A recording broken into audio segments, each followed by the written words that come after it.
I think the green policy is very important because as educators, I think we have a role in not only providing an example to young kids, but being green.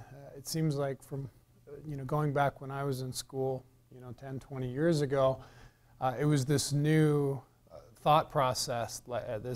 We need to think about recycling, and we need to think about where our resources come from, and it was kind of a novel idea, but it wasn't really taken seriously. And I think what's gone on, not only with our environment, but with the expansion of information that's out there for not only kids but for adults, we're starting to realize that we're in a time that everybody needs to understand where we're at as a society. And I think as educators we have an obligation to not only show the kids what it means to be responsible and environmentally green, but that this is the way it's going to have to be in the future, and let them understand that what's going to happen in the future if we don't do these things. I think the school board is excited to see how students, teachers, and staff continue their efforts in making schools healthy and happy places to be through the Green School Policy. We see it as a valuable tool to learn and focus on the positive actions we can take toward creating a sustainable and vibrant community. It is a gift to empower children to make the choices to preserve the beauty, be healthy, and stay connected to the natural world which gives them life. So why is the Green Committee and policy important to me? I think that there are a lot of people within the district that are already operating under that capacity, and I think this Green Committee and policy gives us a vehicle for these people to kind of voice their concerns and their needs and their wants. And now that we have policy in place, we have a consistent message throughout the district and standardization with the programs that we're doing. In my opinion, the green policy is important because it brings a global perspective to our school district for the activities that we're doing at each individual building or within the district. The green policy also gives us a vehicle at which to expand beyond the McCall Donnelly School District. It gives a reference point for other school districts to look at, and so it's really important that we have the green policy so that we can be a leader within the state eventually. I think the district-wide green policy is extremely important because I think we live in a time when the environment is crucial in everything that we do and everything we're learning about. The kids need to have an awareness of that, and so do the teachers. And the teachers are a great vehicle as models to show kids how to be good stewards to the environment. And I think that the more experiences kids have in school doing activities that are considered, green or environmentally friendly, the more they'll take with them into the world as they, become adults and start teaching their children. So we can have a real trickle-down effect in our community by modeling these behaviors. So our district's green policy promotes the awareness of ecological literacy. Now that includes an awareness of our dependence on biological systems, an understanding of our consequences on the earth and how what we do has an impact. And so the policy really is a good tool. It's a good place for a lot of educators to maybe start thinking about how we can connect those dots in our curriculum and really help kids become aware of our impact. Okay, so what is ecological literacy? Understanding that everything is connected and it works through systems. Nature operates in systems. When we teach students about these relationships and this connectedness, and also about their place in this community. It may help them truly understand how to take care of the environment. So understanding ecology or sustainability is key in that if we can get students to think about their relationship to a system, that they don't exist in isolation to a system, there's a real chance for a light bulb to go on. Nature has a way of healing itself. Nature has a way of working in a system. And if we can teach kids about how nature operates, then maybe we can teach kids a lot about how our systems can also operate. Because there's an interdependence, there's a resiliency in nature that exists, that if a piece of that is interrupted, the other pieces of that help to heal. When we have people and systems working together as nature does, then we are much more able to rebuild and repair and then to bounce back. So when we have resilient communities and when we have resilient social networks, then everyone, and there's equity, everyone has the ability then to, I guess, enjoy a greater quality of life. So equal literacy is about helping students recognize, helping us all recognize that we are living parts of a living whole.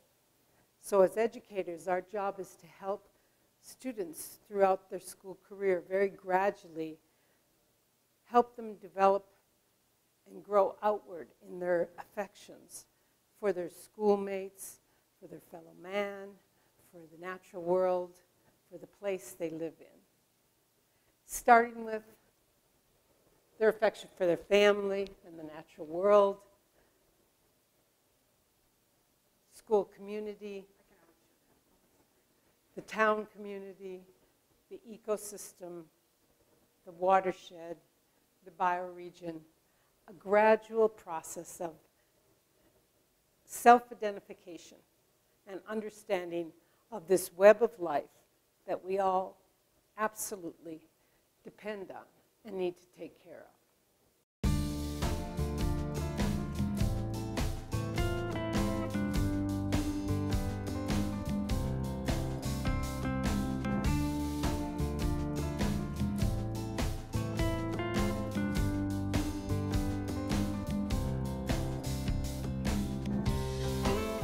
In kindergarten, we planted carrots, and in first grade, we got to dig them up. We got to clean them off and eat them as a recess snack. Hi, my name is Liam McCarthy, and I'm in 4th grade. I go Donnelly Elementary, and I'm going to tell you about our school recycling. We are recycling papers. Paper and some cardboard and stuff. So you're not throwing garbage into the earth. You're making stuff into other stuff that's already been used. We use this to weigh all the recycling. It only goes down to 15 pounds. And we have like 24 pounds of recycling in his bag. So I just thought that was pretty cool. I was very surprised how much food we wasted. Yeah. Thinking about the kids that don't have food and then we're wasting food. So yeah. And I feel really pretty bad for kids who have to dig in the garbage for food. This chart shows the cycle, like the water cycle. This is the nutritious cycle, or I forgot the name, but nitrogen cycle. And first, like the fish, when they go to the bathroom, the little organisms will eat the ammonia, which is inside their poo, and then so it turns into nitrite, and then it eventually turns into nitrate, and nitrate is actually fish are able to deal with it like easier.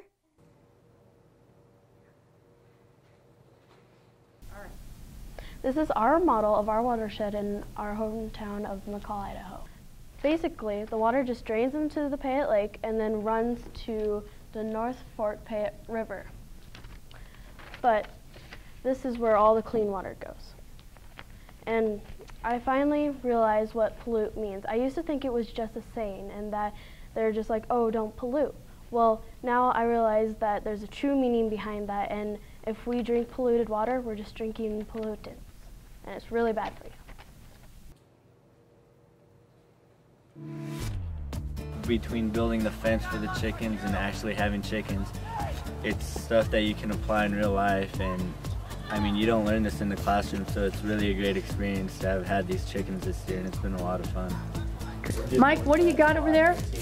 Well, we got the eggs from our chickens, and how many? We got 2 dozen, and right now we're cooking it all up with some peppers and onions and putting cheese all over it. Nice. And slow cooked food meal. All right. What do we have over here? You guys making toast or something? We are making toast. Okay. Locally made bread. We have sausage, and it's from this small town butchering company in New Meadows called D&D. When the Pilgrims came over, they discovered a new world, you could say, and they had this new world. And one of the, I don't know, the most profound things I learned about last year in human sustainability is that we don't have a new world. This is our world, and if we don't take care of it, like, we're not going to discover a new planet. Like, the likelihood of that is so slim. And that actually go over there and, like, take it over and just destroy another planet, it's not going to happen. So we might as well just start to take care of the place we live in right now as, like, I don't know, a bird in its nest. Like, you take care of your home. And so a kid going off to college, that's kind of still the frontier mindset. But as long as they come back and you understand where you're coming from and how you're actually linked together, like a nested system, everything is linked together. And I think that's one of the things that we've kind of lost.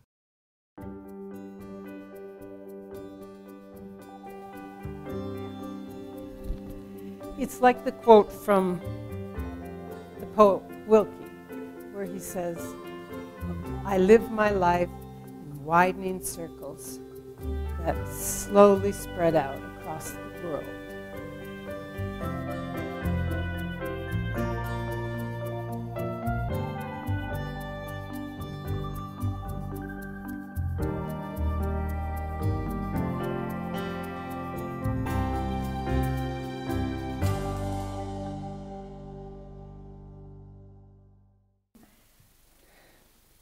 Last year, the McCall-Donnelly School District adopted a green policy. The green policy contains 4 main goals. Those goals are extremely important to not only the employees of the district, but it's also important to the whole learning community. As a school district, we would like to take a leadership role in taking care of our ecosystem. Already, some of the teachers and students have done just that.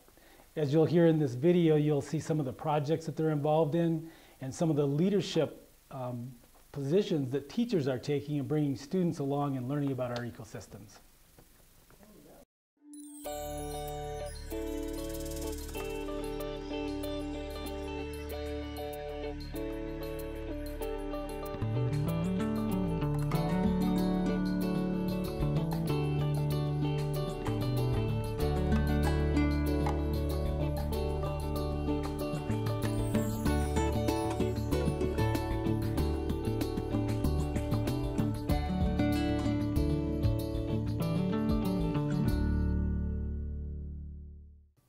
You know, we've got a great opportunity at this school.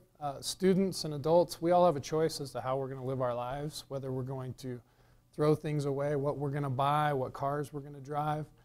But with those choices come responsibilities. And I think as a school, to adopt these policies and to try to share why we adopted these policies with the students. I think that's really important. And it can't just be something that we hang our hat on and we say, look, we built a really beautiful green school. It has to be in our actions. It has to be a lifestyle. and show the kids that, you know, these are the reasons why we do these things. And there's a lot of science behind it, but it's not just science, it overlaps every subject, from history to humanities to math, and you know, to not endorse this policy, I think, would be a real mistake for any school district. So, this program that we're doing is called Trout in the Classroom, and what it allows the kids to do is look at cycles. In these two tanks, you can see through them. You don't know that things are there, but underneath microscopes, we can see that there's organisms in that water, and there's a life going on in there. We can also look for those organisms at work by testing for chemicals that are in the water. So what the kids have been taught is how to look for ammonia, how to look for nitrates, and how to look for nitrites. And that's what they do every single day, watch the water. They also look at the temperature of the water, because the temperature also influences this ecosystem, these two ecosystems that are sitting here. We're gonna raise trout in these tanks, and we're gonna see which is better for the livestock, if we put them in a tray in the water or if we put them like under the rocks. And we're gonna test the water every day to see if the fish are healthier, and this is the stuff we use to see if it's okay. This watershed project that I did with my science projects class was one of many projects I do throughout the year to teach how amazing and unique our planet Earth is. Most specifically, we learned how finite our water resource is here, even in Valley County, when we have an abundance of fresh water. Me and some of the other 7th and 8th graders in the class science projects took a field trip to the municipal water treatment facility in McCall, Idaho, where we get all of our water from in our homes and schools. First, we have to start with how we get our water from Payette Lake. So we take the water from Legacy Park and Davis Beach. We take that water and it goes to the water treatment plant, where stuff is added to the water before we can use it. We would like to take this project and maybe go to the elementary school and show them where their water comes from, how we clean it, how much is available to them. We like to teach the younger children so they can be smarter too. So when they come to this grade and learn stuff like this, they won't be entirely new to it. They can grasp what they're doing. In the 4th grade, part of the standards are the kids are supposed to learn how to graph. And so what I did with the kids was I asked them a topic they were interested in. We decided that we were going to weigh our lunch waste and just our food. So what we did was we calculated it, and we got about 38 pounds in one day. 38 pounds by 180, and we got up to 6,840 pounds, which is about one Asian elephant. My class received a grant a few years ago from DEQ, and the grant was to fix an eroding bank on Boulder Creek. Boulder Creek was listed by the EPA several years ago and as an impaired water body for phosphates and temperature. And when I found out that the creek was having some issues, I thought the perfect opportunity for my students to study the creek and learn science outdoors. So I met with Leslie Freeman and Carla Bradley from Moss in my living room one day, and we conceived the Boulder Creek study. We worked it out so that my class could manage the project. So they managed a $5,000 budget and used a log grid design that they got the idea from the Forest Service. Living in the 21st century requires different learning. I mean, kids learn differently than we did, definitely. And kids today need to have real problems to solve because there are going to be a lot of them when they're adults. And to be part of their community should start now, you know. So anytime that I can find a way to involve my kids in their community to learn the standards, I think that's the best way that they're going to learn. Well, one project that we did was the Boulder Creek study, and that is a study of our creek that runs behind our school. And the fun part about it was, well, for me, was the snorkel survey, and that we always were outside when we were doing it. It's definitely better than learning from a textbook. Because if you're studying from a textbook, you don't get fresh air, and you can't get active, and you don't really have as much fun. exercise. You don't really have as much fun. And I don't think that you learn as much, because it's one thing to see something on pages, it's another thing to do it. Because if you do it later on in life, you wouldn't know how to do it. Because if you've done it before, you'll know how to do it.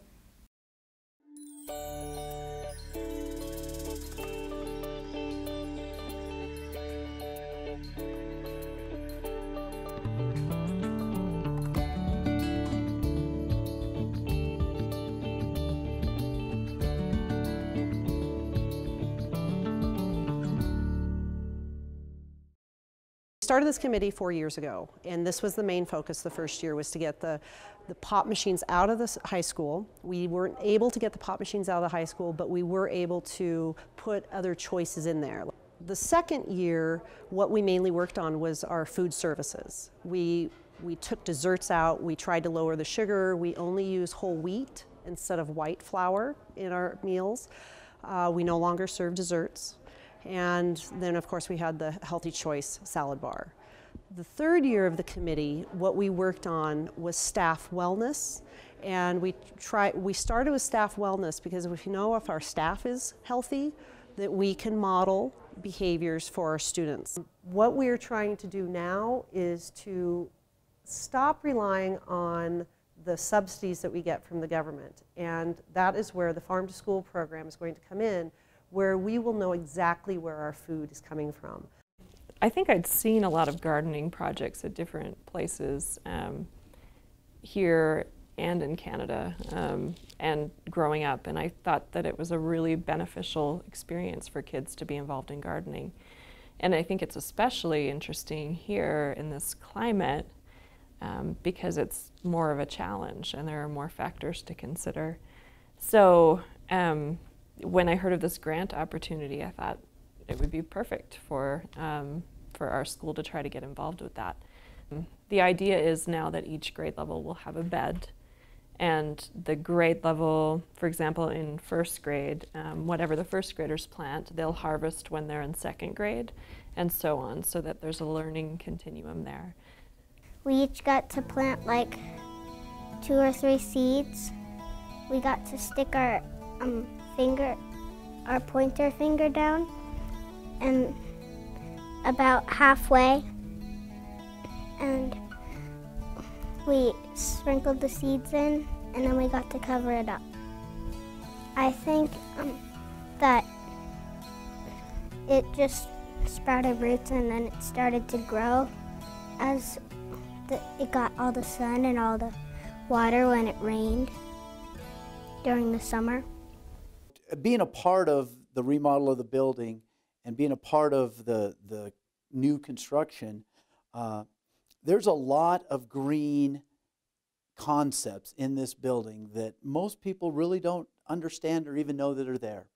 And I'm very proud of that the community and the committee was able, and the school board were able to put these things in and demand that our architects draw them in and put them in place. I mean, people look around our building and say, well, there's 2 big holes out here in the ground with rocks around them. Well, those are, I know that those are bioswales, and they're designed to push the snow into in the winter, and designed with the idea with rock in them that the polluted ground, oil, water from the parking lot, sand and salt would then all filter through our rock filter and be a much cleaner discharge that would eventually, work its way back to Payette Lake. What are you having this morning, you guys? You want to open the hatch there?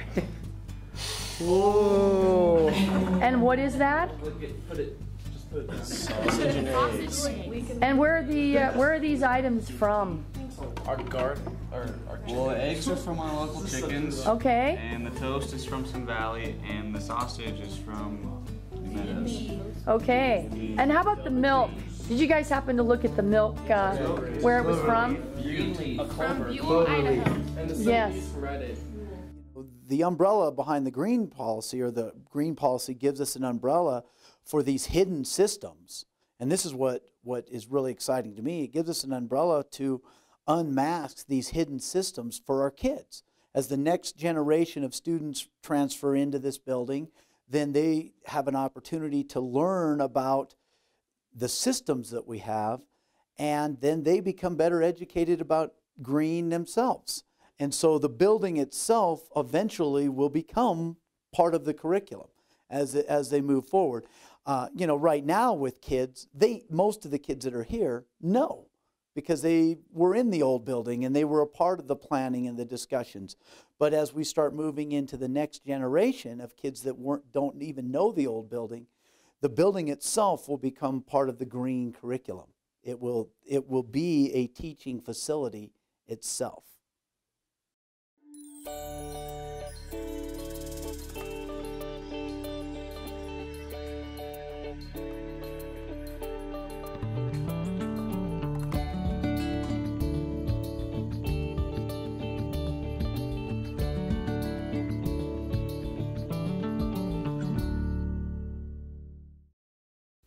Although the Green Committee and policy is relatively new, we do have a lot of people who have been operating in that capacity.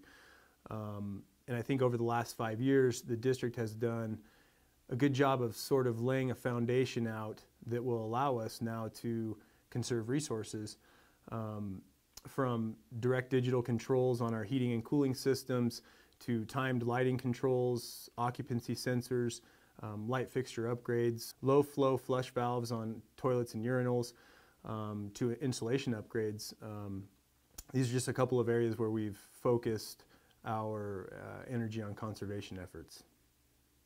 Well, I think the goal is to build on that foundation that we've put in place through the construction and remodel projects, and ultimately educate the school community and beyond, so that everybody who uses our facilities is mindful of energy consumption and also understands what their role is in conserving our precious resources. And I think we have an obligation as kind of a keeper of the tax dollars in the tax base and managing those funds. I think we have an obligation both environmentally and fiscally to make sure that we're doing everything we can to reduce our impact.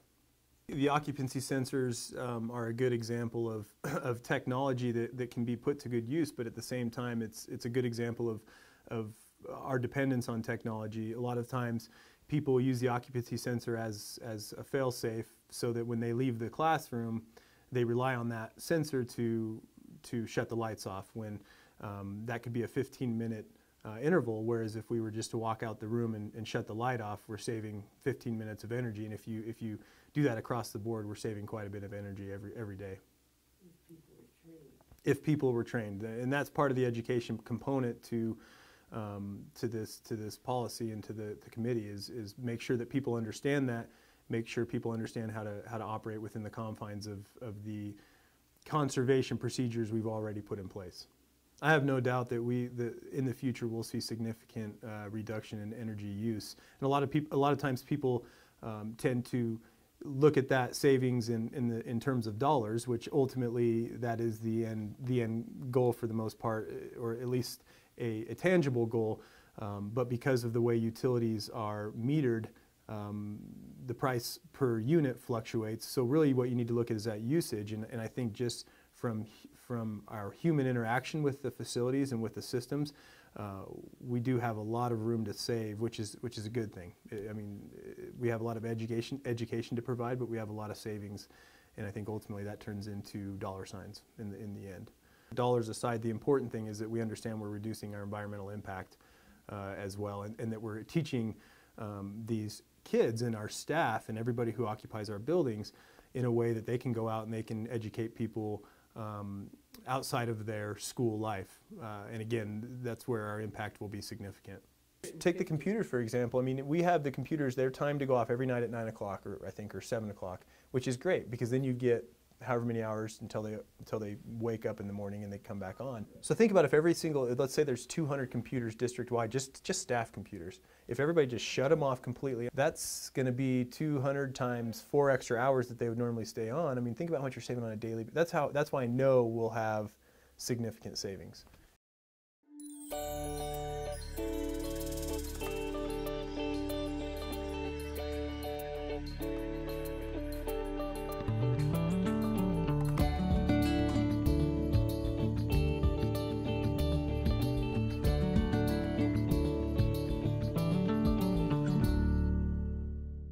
We went to all green products in dispensers that are all pre-mixed, so there's no chance of extra chemicals. And we went with the Betco pre-mixed chemicals, which are a green product, and got away from the alkaline and all the acid bases and stuff. As far as our window cleaner, our floor cleaners, our disinfectant, and our degreaser is an all green product. And our dispensers are, like I said, they're all pre-made, so people can't get them on them, and they can't over-mix the chemical. It's mixed exactly the way they're supposed to be mixed. And we put it throughout the district this year.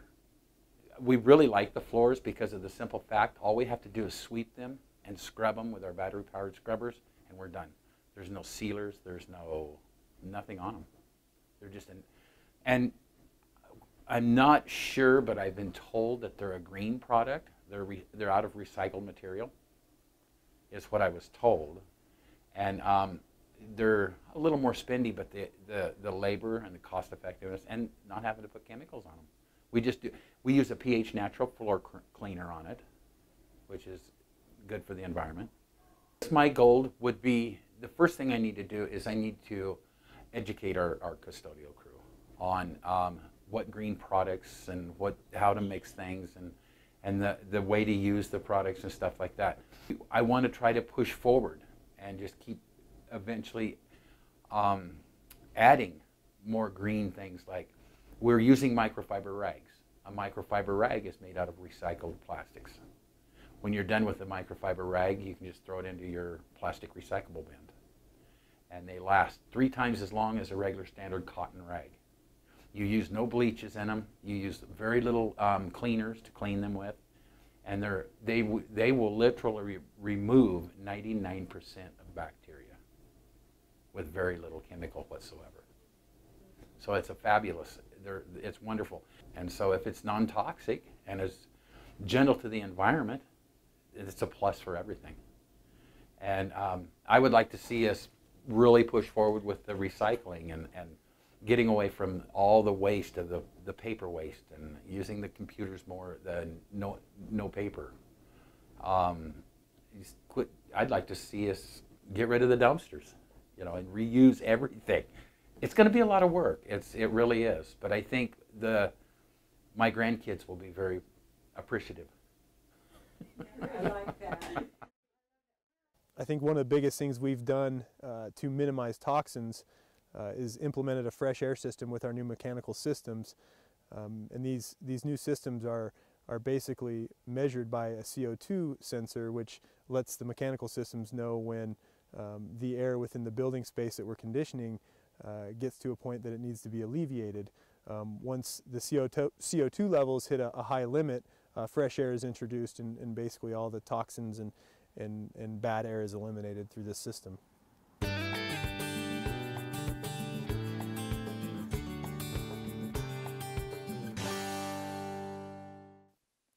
A lot of people can individually do green things, if you want to call it that. But the reality of that is they're only sustainable to the one person. And if you really believe that this is a concept that needs to be delivered for the next generation of kids, then the green policy now is a global approach, and it allows the district to work together, which then becomes a systemic change.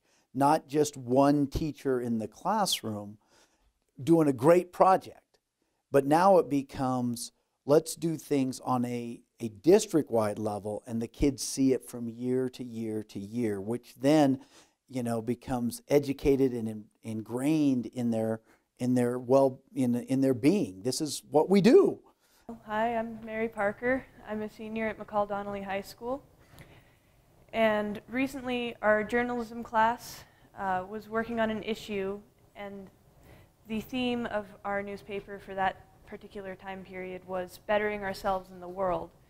And so my article focused mostly on food and how the stuff in our national school lunch program really isn't very healthy for you. And other people were focusing on green policies and making our school greener. We talked about the chickens that we recently got at our school. And so one day the idea came up in our class, well, there's this town council about half an hour away, and they've got a spectacular program with a biomass burner, and they get a lot of their food locally, and it's really healthy. So we thought we should take a field trip down there. They took us inside of the room with the giant boiler, and it was so hot in there. There was a fire burning that we could see through the slot, and they showed us the giant hill of sawdust and wood chips that they were burning. And then they showed us the warehouse right next door to the heating system, that they could cart more fuel into the burner. And they talked about how they had grants from the Forest Service, where the Forest Service provided them with the fuel for the burner, and then they would grow native plants and trees for the local forests in their greenhouses. And they showed us their greenhouses too, which they had awesome, really efficient water systems that would just go over the plants, computerized, said when the plants needed water and which ones, which sections. And they grew all sorts of plants, like the local ones and native ones for the Forest Service, and they grew flowers for Mother's Day and sold them to make money. They even grew vegetables, which they'd start tomatoes or things and then move them into the giant community garden. And that thing was beautiful. It was huge. It smelled amazing, especially it was late fall and they still had all these great things growing. It was green and lush and beautiful. It's like the sort of thing every school should have right next door. This is our biomass system. It heats our high school, our elementary, and our greenhouse. What happens, we get logs, and last year we got logs and we chipped it right on site. Then we put it in the bin and we heat the water with the wood chip, and the water goes out to the buildings and then heats the rooms. We have saved probably, even with a lot of issues, we have saved $25,000 to $30,000 in heating costs every year that we've had it in. We're using a renewable resource to heat the buildings. Our pollution is way less than any wood-burning stove because it burns so high. It burns all the gases out of the smoke, so it's just steam going out the stack. There's no pollutants being emitted into the atmosphere, whereas your slash piles is huge for pollutants. We have a comprehensive recycling program right now that's being run by some of our employees, and we also wrote grants to have kids hired from the job service, and so we have 5-6 kids that work full-time after school that work on the biomass. They also do recycling, and so we have some labor that we can use, we can tap into to get that stuff done. And so that's been a real plus too, and right now we've gone from, we're saving a couple $1,000s a year in just trash. We've had to train the staff on how to do the recycling. Not everybody was on board at first, but now that they see that the bins are everywhere, you know, and it's part of our policy that, they're all with the program now. A lot of the stuff that we've done here has been through necessity because we are poor. We have to save money wherever we can. That's been a real a push here because we don't have the money. If anything we save, we can put back into instruction and things like that. So that's been real important for us to try to save that. I guess you could say that necessity is the mother of invention, and that's one of the reasons that we've come up with the things that we have, because we had to. We have to save money. We have to look for places where we can save every dime that we can. We make our own buns, and we make pizza from scratch. We do all of our meat is not processed. We're having chicken sandwiches tomorrow. We grill them, and then we bake the rest of them. We'll be making buns for our grilled cheese, our grilled sandwiches, and everything. Your meat? Our meat is from Council Valley Market here. We don't get commodities meat at all, and the fat is way less. The kids love it. We put it in our burritos. We put it in our spaghetti. We make all kinds of things from our hamburger, our tacos. We had tacos yesterday, so good stuff. So you don't throw any food away? No, we don't. We use buckets, and we put all of the milk and the excess food that we have there, and we have a local farmer that comes and picks it up and feeds it to us hogs, and we switch out buckets every day, and our garbage is less. For the cartons are not recyclable, so we switched over to the cups, and the milk is, the kids like the milk. The kids in the classroom have all been trained that there's specific places for everything that goes away. Everything used to just go in the trash, but now there's bins in each classroom for mixed waste, white paper, and then other things that get sorted later. So it's been a great learning experience for all of us to be more cognizant about, you know, what we use and reusables instead of, you know, plastic bottles. And we're not there 100% yet, but, you know, it's raised the awareness for all of us. So we've got it down to this. This is what anybody can do. You do trash cans equal trash only. So what does that mean? And everybody knows what that means, that you don't throw away recyclables and you stop and think before you throw anything in the trash can. What dumpsters do is they disguise what you throw in. And so people don't have to think about what they're throwing in there, you know? What this helps you realize is what are we throwing away? And what we learned that we were throwing away too much of, and we had a lot of excess garbage from, were milk cartons.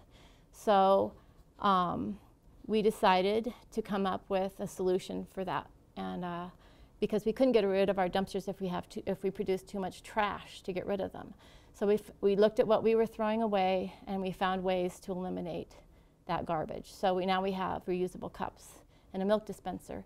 And initially, for about the first quarter of the year, kids loved it so much we were selling about 25 extra milks a day. The final goal on Friday of Earth Day was move that dumpster day. We had Lakeshore Disposal come, and we had a megaphone, and we had the entire school district there and all the staff. We had a county commissioner came, and he spoke, and we also were awarded the Wells Fargo Green Grant that day for $1,200 for our recycling efforts. And we also, Lakeshore brought a truck that picked up the dumpster, and we yelled, "Move that dumpster," and they drove off with it.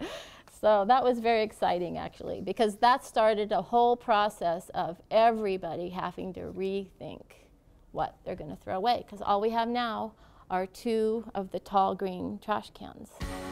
I just think that council is a great model for a school district that they didn't have a lot of money, so they made the absolute best of everything that they could. And in the end, I think maybe their system is better than the things that schools with lots of money do. And I mean, I think our school should have gotten a biomass burner and sad that it didn't. I'm glad that we've got our garden out in the parking lot, but I mean, it could be bigger. We could make a much bigger garden on some of the much better land we have around here. It would be so easy for our school to do stuff like that. I think we really should. One of the important concepts of the green policy is the precautionary principle. And for folks who live in McCall, they understand that they're at the top of the watershed where rivers flow in all directions, and the people downstream count on our excellent stewardship to make sure that they're getting clean water for themselves and their crops and their livestock. This year I was in journalism, and I was looking at the articles that interested me, and I noticed that we were developing a green policy for the school. So I got a copy of this green policy, and as I was skimming over, I noticed that we were using the precautionary principle, and that was something that got me super stoked. Because last year I learned in Mrs. Anderson's class that the precautionary principle is something just so magnificent. It says the proponent of an activity, rather than the public, should bear the burden of proof that an activity is safe. When an activity raises threats of harm to human health or the environment, precautionary measures should be taken, even if some cause and effects of the relationship are not fully established scientifically. It takes uncertainty into account. And to me, it kind of seems like the way we should have been doing it since the very beginning, since the beginning of time. Last year in human sustainability, we had a pretty interesting experience. We got to go out and see different ranchers and community members. And one of them was a farmer, Justin Florence. And what he was really struggling with was not really growing his products, but harvesting them, and having the manpower to do that. And he was just saying about how his grandparents, or even his parents, like when their food was ready to harvest or when they needed help with anything on the ranch, the community would actually come and help them get their food. And I think that's something that we should all really start to go towards, is because it's food, it's the basic necessity of everything we need. And if we can't help like our local farmers with that, what hope do we have to help the rest of the world? I'm a member of the Green Team in the Donnelly Elementary School, and I think it's important that we have the policy now so that we can continue the projects that we've been doing, but we can also all work together to help teach us. I think one of the most important parts of it is educating our students, because we are doing a lot of things now and we can continue to do those, but I think if we educate the children, then it will just multiply, and that they will go out and in the future they will do things that they have been taught. It's nice now that the district has a policy and that we are all working towards making our earth a better place to be and to take care of the earth, which is so important. Educate the young kids. Get them educated. They follow the principal around and say, or the teacher say, teacher, you didn't shut off your light. Teacher, you didn't do this. Teacher, you didn't do that. What a wonderful thing to have your little ones telling the teachers and the staff, reminding them. So see if they grow up knowing to recycle and to conserve energy and things like that. It'll stick with them and they'll remind everybody. I belong to an organization, and we get a magazine every month. It's called Principal Leadership. And the December issue of Principal Leadership says green schools on it. And so as I opened it up and started reading the articles that were in there, and it's an entire leadership magazine for principals based on these are the things that schools are doing, it was clear that we're on the right track for as a national movement in terms of the green schools engagement of students. The biggest thing is that, leading by example. I really think that we owe it to the kids to show them why we do these things. And yes, they do have a choice, but in the future we may not. So.